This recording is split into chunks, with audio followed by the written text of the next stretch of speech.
Hello everyone, I am wholly out of order, and this is going to be a new and different kind of EU4 game.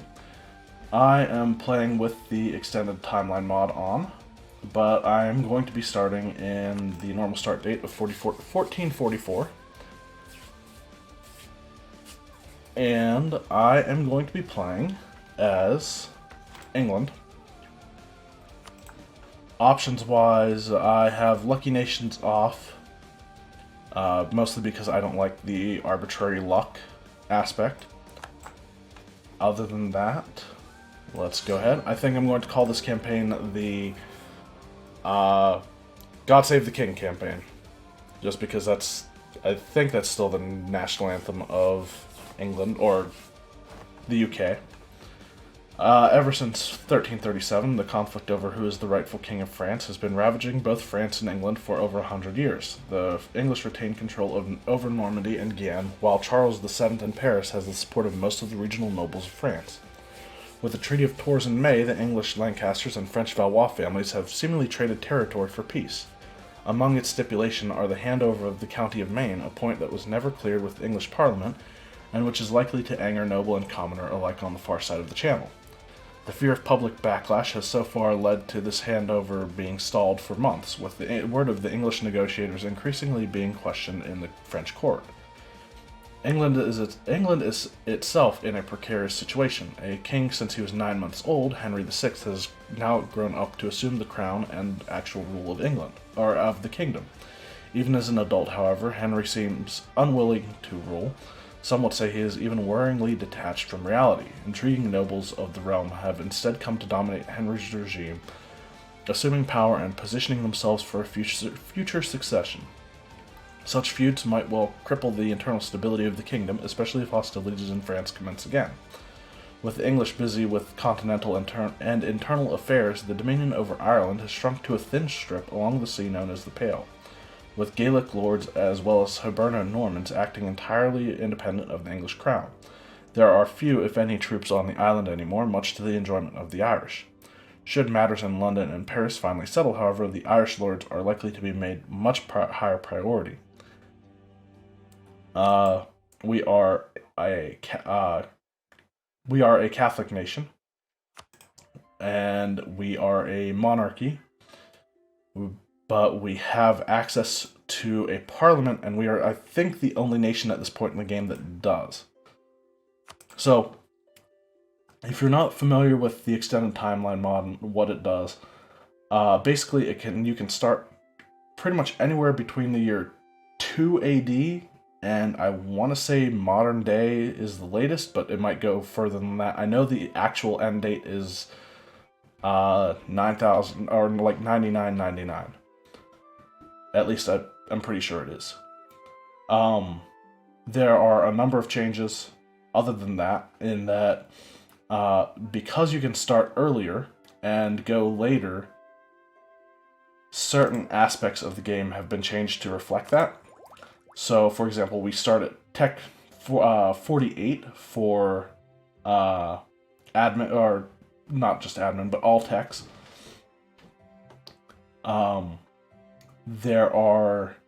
So this pretty much, if any earlier techs would be applicable if we had started earlier than what we did. The same goes for idea groups, of which we have 4 early ideas. They're pretty basic. At a certain point in the game, I would seek to get rid of all of these, maybe with the exception of early religious ideas, because the early religious ideas is the only thing that is giving us any kind of missionary right now. So if we got rid of that, we'd lose the missionary. As far as like other stuff, I think everything else is just pretty basic run-of-the-mill bonuses. But all of these are weaker than the ideas we would get that are more modern. There are also government reforms that we can take right now. We can take 11 different tiers of government reforms right now. for the same, in the same vein of thought, signifying the time that we didn't play. And there are also a few different ruler policies that, by lowering the skill of the particular skills of your ruler, you gain certain bonuses via decisions. We can't choose any of them right now because our ruler is a 000. There are a number of new buildings. Some that are available earlier than what they would normally be. Some that are available after the normal timeline of the game, and some that are completely brand new, my favorites being roads. So if you have a large nation, you can move your troops about more quickly than you would otherwise be able to. And is that it? No. One other thing. There are no wastelands, or if there are wastelands, there are very few of them. Every province in the game, I believe, is colonizable. Aside from that, I don't think I've missed anything. Certain decisions are available earlier than they would otherwise be because they're not keyed to the new tech progression, I think. For example, the Act of Uniformity and Declaration of Indulgence Acts, and establishing Sunday schools too. Even though that doesn't say it has a tech requirement. Yeah, I'm not sure what's going on with that one. Anyway, aside from the general stuff of the extended timeline mod. So, right now we have our current king, King Henry VI Lancaster, who's a 000. He's infertile and a babbling buffoon, so his Diplo rep, or our Diplo rep, is decreased. Right away, I'm going to switch up to an admin focus. I know that there are certain events that come like right out of the gates that launch us right back into the 100 Years' War. I don't know if I'm going to participate in that or not. Depends on if I can get any good alliances that I think might be able to call in. Actually, we might. Burgundy, if I can promise Burgundy territory, we might be able to do that.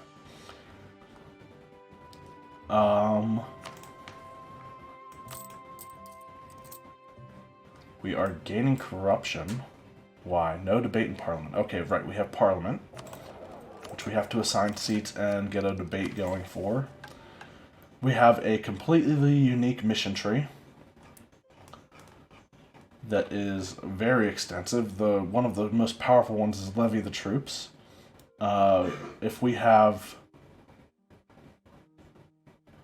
at least one general, manpower at least 60% of our maximum, and a total army size of 100% of the force limit, we get permanent claims on, I believe, all of Ireland and a subjugation sea beyond Scotland, which is huge. We do have some missions around the 100 Years' War and the War of the Roses. The War of the Roses is a disaster that we'll be firing relatively soon, relatively early in the game, unless we can get an heir, which we'll see. Aside from that, let's get to some actual moving around. So, rival-wise, I think Scotland is definitely a way to go. As well as France. And who is rival to France? Burgundy. Who else is Burgundy rival to? Austria. I'd prefer to keep Austria friendly. Honestly, we could get an alliance with them. Okay. So we have a lot of possible rivals. What about Castile? They are not rival to us. They are rival to France. We do have an alliance with Portugal.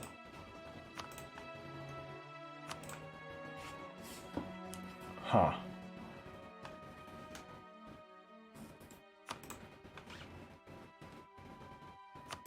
Maybe try to ally Burgundy and Castile.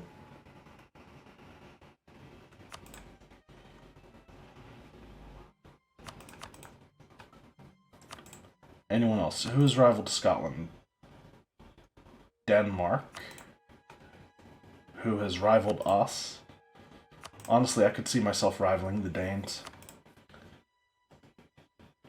Yeah, let's go with Danish rivalry as well.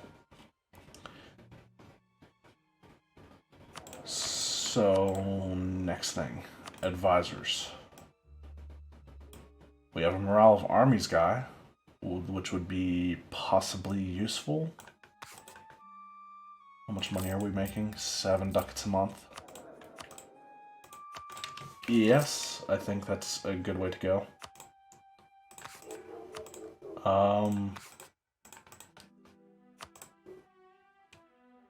Spy network construction. I don't really need that, but I would like the Diplo points. And I'm not going to get an admin advisor yet, I think. Or maybe I will. Yeah, I'm going to. We'll be 0.05. We'll be making 0.05 ducats still if I go with the production efficiency advisor, and that's actually going to increase a little bit of our income, so we will actually still be making money. I don't know if I want to pass either of these yet.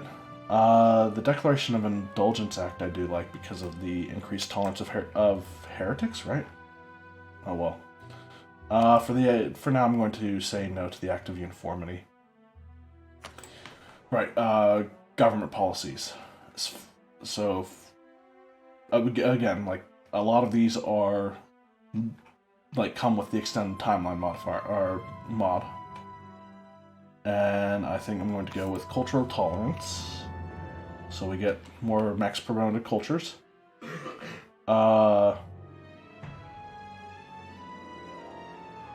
Think corruption. Reduced corruption over stability cost reduction. Number of states or land integration. I'm going to take the core creation cost reduction. Cheaper armies over quick recruitment, because I think that'll also lower our maintenance. Idea cost or tech cost. I think tech cost is overall better. Development versus construction. I think development. Vassal management, levies, or taxes. Taxes. Advisors. Cost of advisors with ruler's culture or multicultural advisors, just generally minus 2%. I'm going to go with the multicultural advisors. Cheaper states or stable states? Go with cheaper. And military advisor cost reduction or leader cost. I should have done these before I took my advisors. We'll go with military advisor reduction. So we are now caught up on our government reforms. And I need to look into what the higher development provinces are that I can give seats in parliament to, because though I believe seats in parliament increase or give certain bonuses to the provinces that have seats. A lot of stuff is, I think that's probably controlled by the estates. So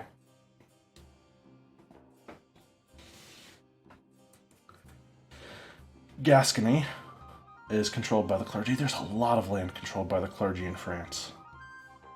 Gascony, London is not. London's our capital, though. Maine, Essex. Essex is controlled by the burghers. We don't have access to the nobility base because we have parliament.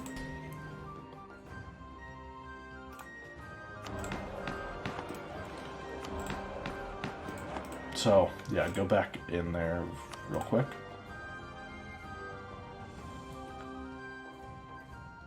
Maine, Essex, Calais, So Alençon, give a seat to them.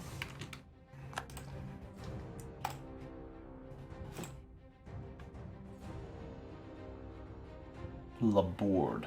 Nope, that's probably controlled by clergy. Should assume anything in France is. Oxford is controlled by the burghers for some reason.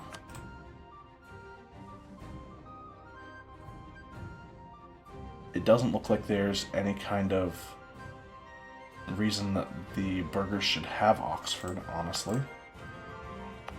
I mean, it would be better if they had Gloucester.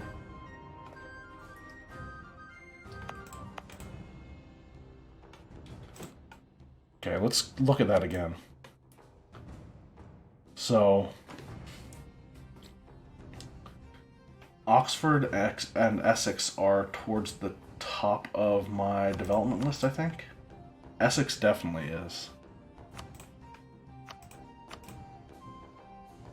So it would be better off probably granting Lincoln and Gloucester to the burghers instead of them having Oxford and Essex and Kent.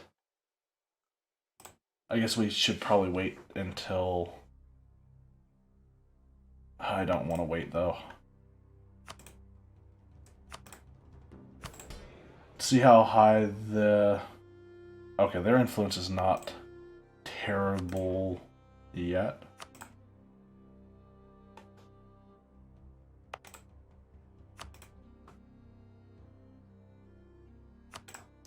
Sure. And I really don't want to grant seats in Parliament yet, because I want to grant them to my highest development provinces. And of course, they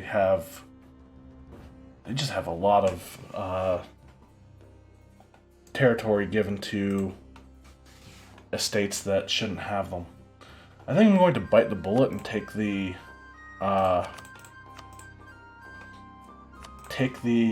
corruption that's going on for now until I can start revoking some of the territory from the estates.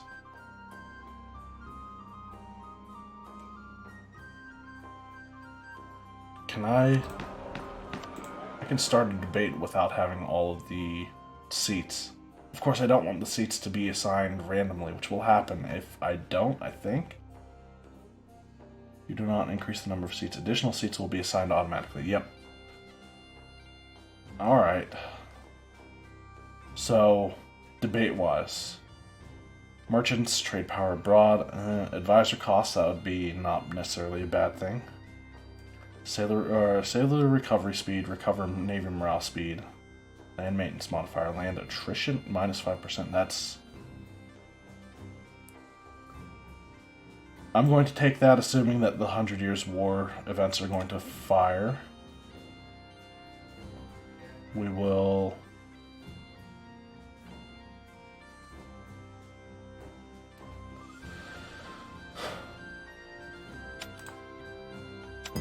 take both of those, despite it increasing our corruption and thus the amount we're going to be spending to reduce it by a lot. Alright, so again, too few seats in Parliament. I do actually want to assign them because I don't want them to be assigned randomly, although I think they would be assigned to the highest development. So, Norfolk, Sussex,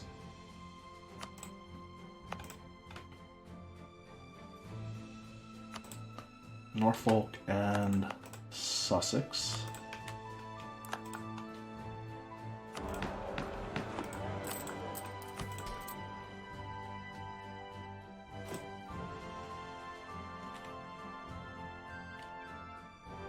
Herberg, I think I actually want to give that to the burghers.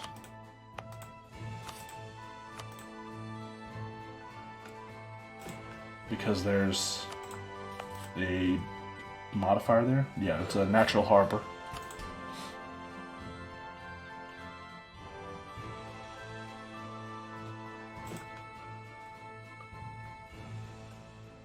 So what else?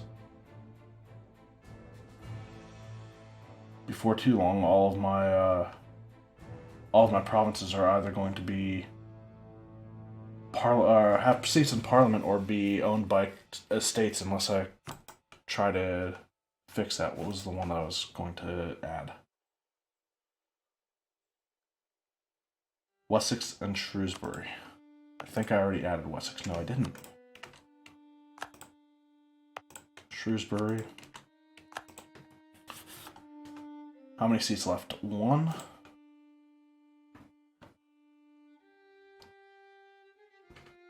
Lancashire.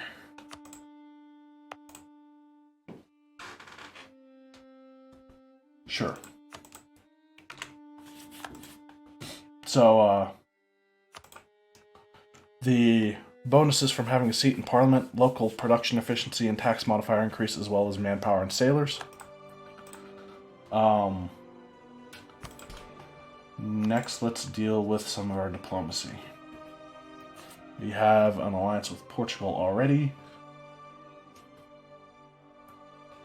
I think I said I wanted to get Castile, Burgundy, and... yeah, let's go for Castile and Burgundy as allies.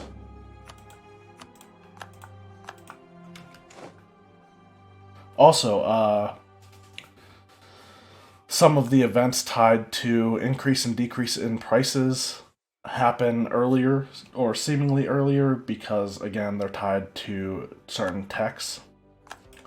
Burgundy accepted our alliance offer. Tempted to not get another alliance? Maybe? Of course, the Ottomans. No, I don't think that would be a worthwhile investment.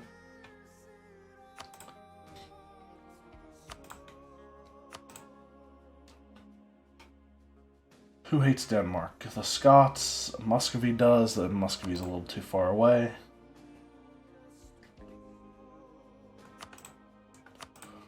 Austria would still accept an alliance despite...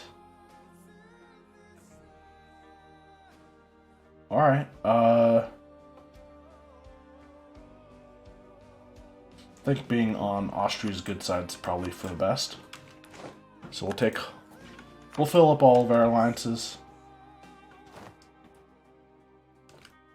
Alliance is breaking. Burgundy doesn't like me enough to maintain it while we maintain it with Austria. I'm actually going to go ahead and break the alliance with Austria then, because I think Burgundy is more valuable at this point in the game.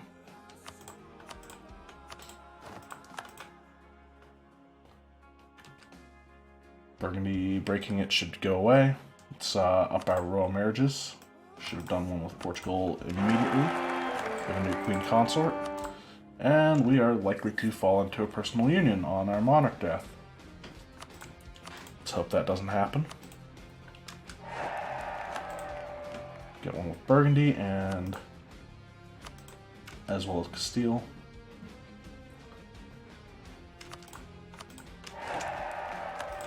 I should be sending these ships out to protect trade in the English Channel. We do have one of the wealthiest nodes in the world under our control. We are also the highest trade power in that node.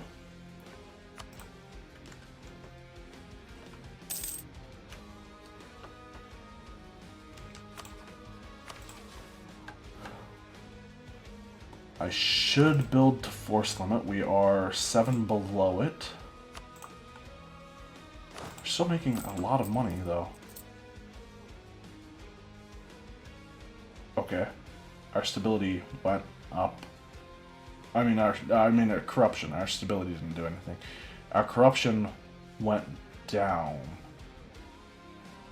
over pretty much just by 2 ticks. That okay. Seemed like it was quicker than what I expected it to be, but I guess after assigning the seats to Parliament, everything is... Oh, great. Haha. The Queen Consort has infertile as well, but that doesn't actually affect our ruler. I just think it's kind of funny. We could also possibly ally and vassalize one of the Irish miners. England owns Leinster core provinces.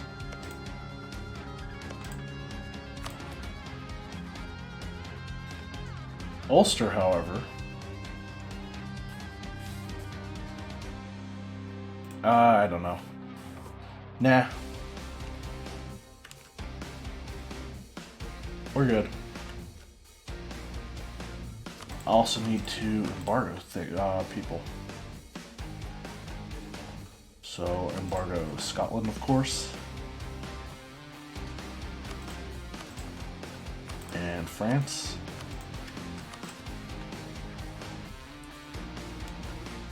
And Denmark.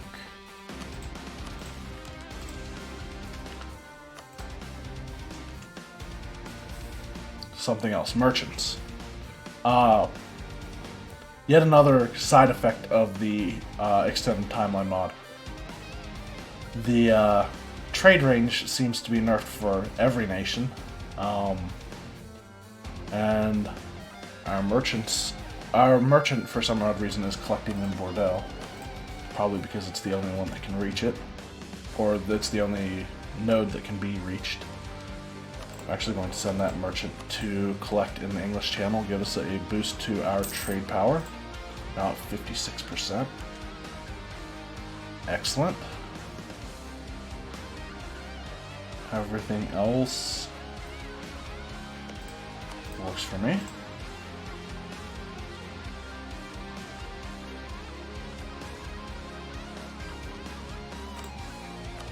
Anything else I want to do right now?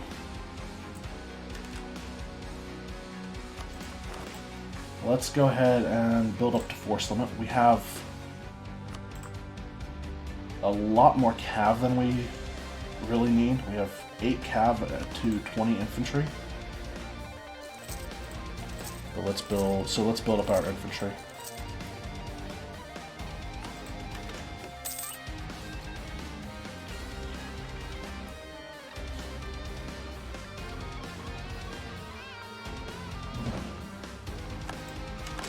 Hungary has insulted us.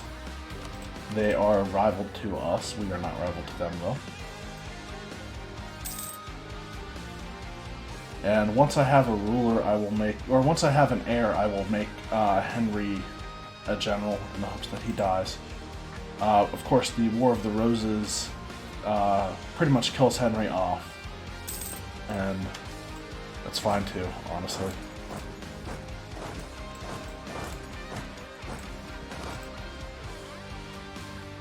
And I actually want to rearrange these guys real quick, because one of them has extra cav than they actually need. I mean, they have a lot more extra cav than we need, but...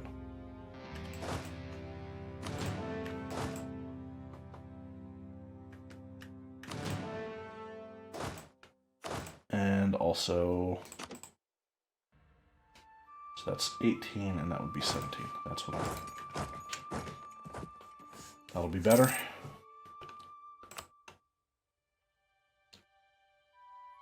We can actually build a marketplace, which I'm thinking I'm going to do in London.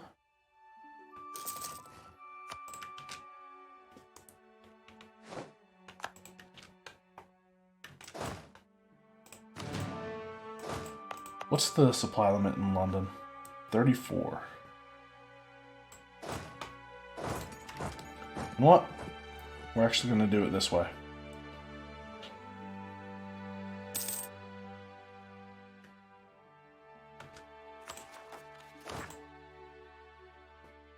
So I'm tempted to use army professionalism to increase my manpower.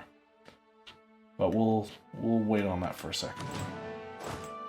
So I'm going to combine those, put Richard Plantagenet in charge, and start drilling.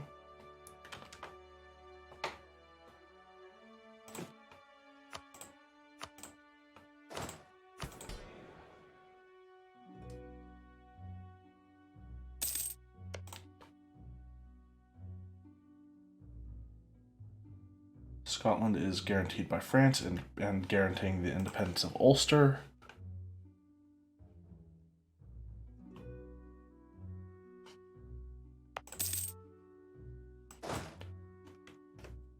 So that will boost our drill as well as increasing our professionalism. Can we declare or not declare? Can we get state firearm regiments? No, we need military tech 51.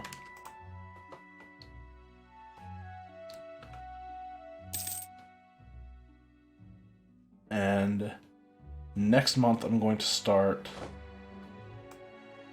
Scotland have claimed Man as their own.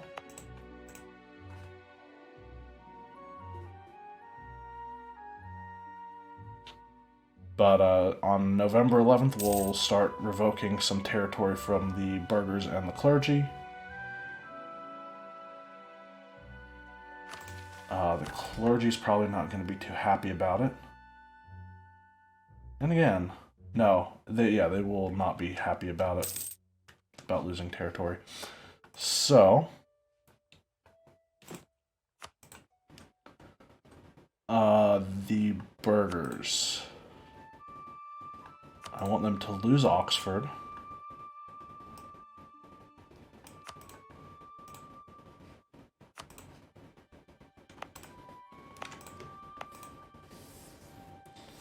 And Essex. Essex first, though, I think. Or no.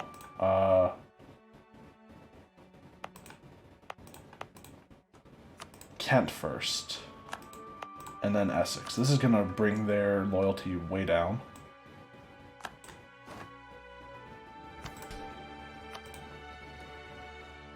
Can grant them monopoly charters. Should bring their loyalty back up. I am going to wait on that. We might lose out on some money. But I'm okay. I'm, again, okay with that. So Lincoln, Gloucester, and York are still in the hands of the burghers, as is Cherbourg. Kind of want to take Co from the clergy and give it to the burghers.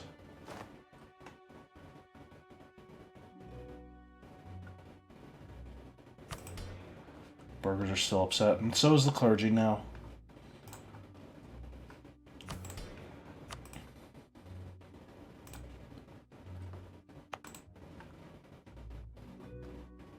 I'd honestly like to give Calais to the burghers as well, just to boost trade power in English Channel.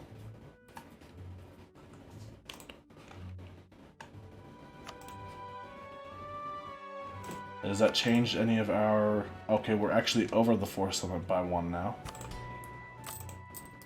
Still making money, though. About 2 ducats less than what we were. Don't feel like disbanding anything.